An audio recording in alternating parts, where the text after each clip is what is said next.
Agentic AI and 3D generation have come so far that you may not believe this entire cafe environment, along with the surrounding city and the traffic simulation you're seeing right now, was created using multiple AI agents working alongside me inside Unreal Engine. In this video, I will show you how I used Neural 4D, which is an extremely powerful concept and 3D model generator platform, to generate these cafe concept references and 3D assets that became the foundation of this environment. This video is sponsored by Neural 4D, so a big shout out to them for supporting this workflow. I will be using Neural 4D primarily throughout this workflow to generate concepts and 3D assets. From there, I will use AI agents like Cloud Code and GPT Codex connected through Unreal MCP server to help gradually build out the full environment. We will also take a quick look at the procedural buildings, road network and traffic simulation that you're seeing here. These are all part of my City Architect plugin which I have been working on for the past couple of months. Finally, we will look at the latest MetaHuman Crowd plugin that comes with Unreal Engine 5.8 and see how we can use it to add crowds into our environment. So today's workflow is going to be really exciting with a lot of different systems packed together. Alright, so let's jump right into it. So we are on the Neural 4D site inside the concept section. This section allows us to create images and videos of anything we can conceptualize. Here we have support for GPT Image 2 and Nano Banana Pro. If you want to create a video, there is also an option to use Seedance 2, as you can see here. For today's scene, we are going to build a cafe environment. This cafe scene will also be useful for the game I am currently making. So we are going to create a proper concept for it. So this generated a cafeteria image for me. I continued generating a few more variations so I could get a better feel for the final visualization I am aiming for.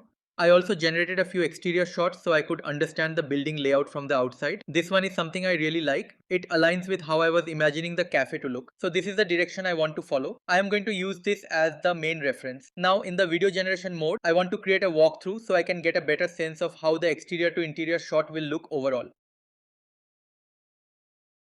Yeah, this looks really good. Now I am starting to get a proper sense of how the interior can feel. Obviously, it does not need to be exactly like this in the final level, but it gives me a strong idea of how the overall environment can look. I wanted GPT to create a bare minimum version of the layout so I could understand the basic cafe structure. Now it is time to start designing the level inside Unreal Engine. With my Unreal editor open, I went into Cloud Cowork, added the cafe layout reference image and asked it to create the cafe building in the currently open level. Of course, I have the Unreal MCP server connected to Claude so the agent can directly work with the editor. Here I am also using Fable 5, which is the latest state-of-the-art model from Claude, so I am expecting to get the best possible result. As you can see, it has created a beautiful cafe design. And look at how closely it followed the concept art I provided.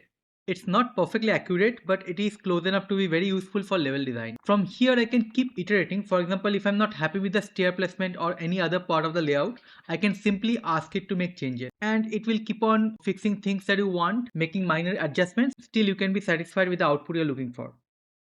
After that, I slowly asked it to build the surrounding neighborhood and city environment as well. This workflow has become so effortless and easy. We can now use AI tools to quickly create game level environments and rapidly prototype ideas inside Unreal Engine. Now I am going to create some final reference shots showing how the cafe should look once the interior elements are added. This will help me understand what assets I need to create next, because the next step is to generate the 3D meshes for everything inside the cafe geometry. As you can see, GPT generated a bunch of useful reference images. Now I will use the Neural 4D 3D generation feature. I will add these images one by one and generate the corresponding 3D models from them.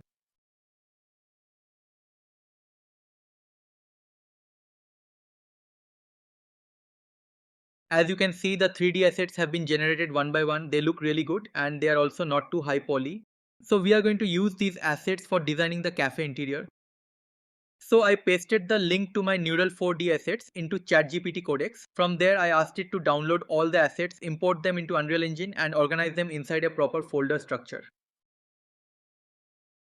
This kind of agentic automation workflow just saves so much of my time. Even with asset generation from Neural 4D, which already saves a lot of time, there are still many manual steps involved. You still have to download the assets one by one, import them into Unreal Engine, organize them, rename them properly, and create the required materials and material instances. When you are generating assets in bulk, this kind of manual work can easily take hours. That is why this workflow is a game changer for me.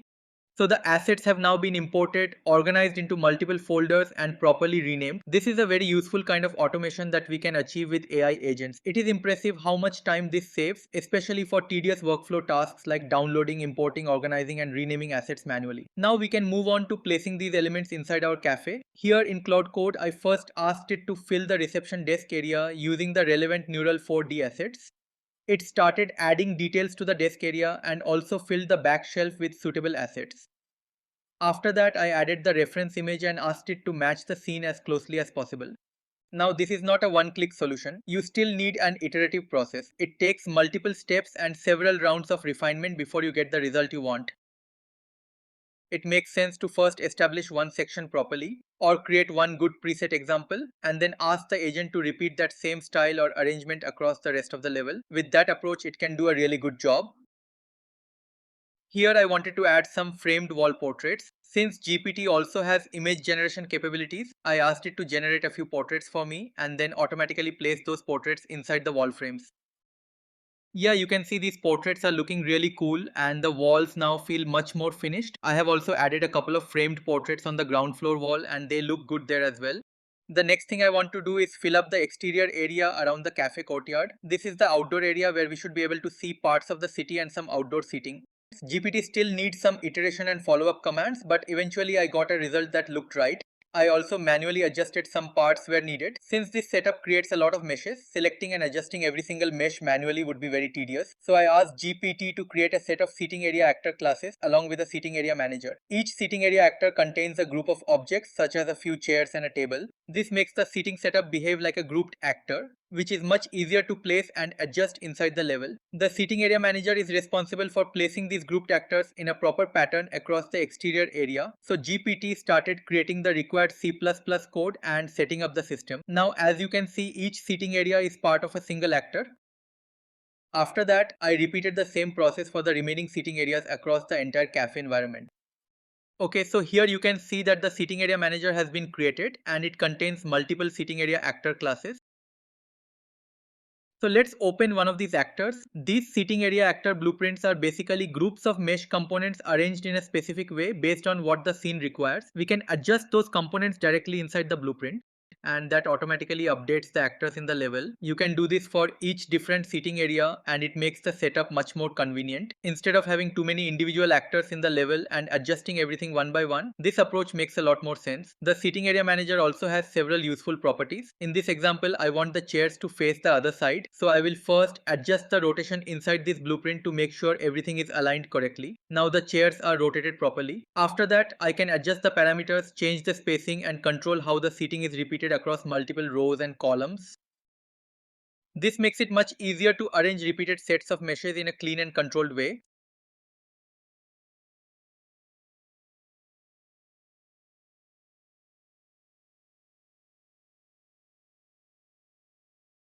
Alright, so this looks perfect. The chairs and tables are now properly positioned and I am really happy with the result.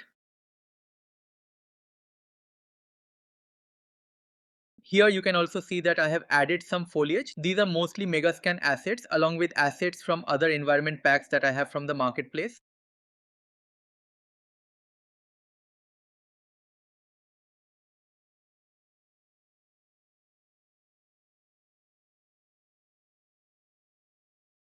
So here you can see that I have added some canopy meshes that I generated from Neural 3D. They look really good when arranged with the seating setup in the outdoor area. Alright, let's zoom out and take a look at the full city layout. This environment is built using my City Architect plugin, which I am actively working on. The plugin includes a road network system and procedural buildings, so every building can have a unique design.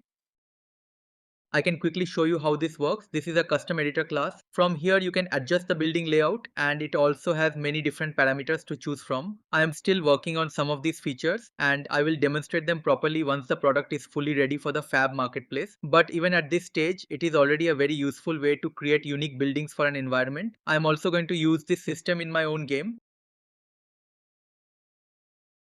Now let me switch into simulation mode.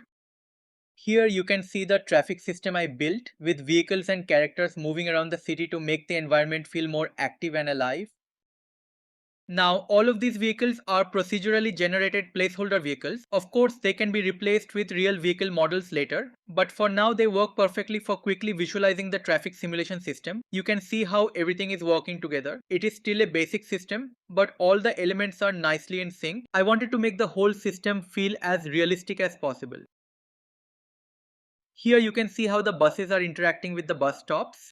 They arrive at the stop, open the doors, wait for a short time, then close the doors and continue moving along the route. It is really cool to see this kind of behavior working inside the traffic simulation. Eventually, I want to expand this even further by adding more city systems such as railways, subways, bridges, highways, and everything else you would expect in a complete city architect and traffic simulation system. So this has been really exciting to work on, and I am looking forward to continuing development on it. On top of that, you can also see these MetaHuman characters in the scene. These are implemented using the latest MetaHuman Crowd plugin.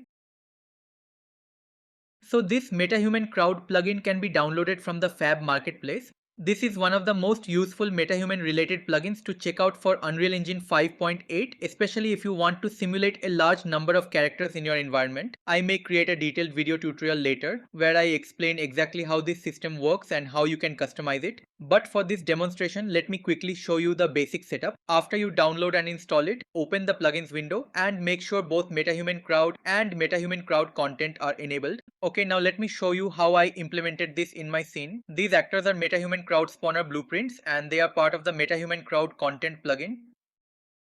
Let me drag a new spawner into the scene.